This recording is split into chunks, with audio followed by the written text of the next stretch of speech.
বিষ্ণুনবী দেখলেন আমার তো প্রতি সপ্তাহে সপ্তাহে যুদ্ধে আহত সাহাবীদের সেবা দিবে কে? বিষ্ণুনবী কি খেয়াল করলেন দেখেন, সাদ ছিল মদিনার বড় ডাক্তার।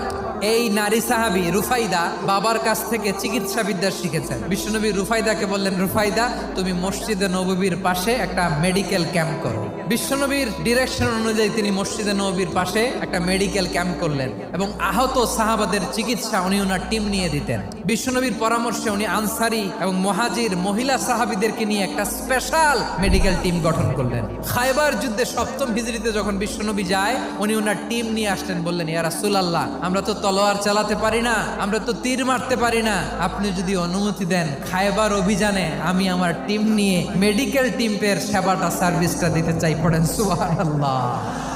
বিশ্বনবী অনুমতি দিলেন, যোদ্ধা সাহাবীদের সাথে মেডিকেল টিম নিয়ে অগ্রসর হলেন। খায়বারের প্রতিটা আহত সাহাবী যারা ইনজুরি শিকার হয়েছেন সবাই রুফাইদা আল আসলামিয়ার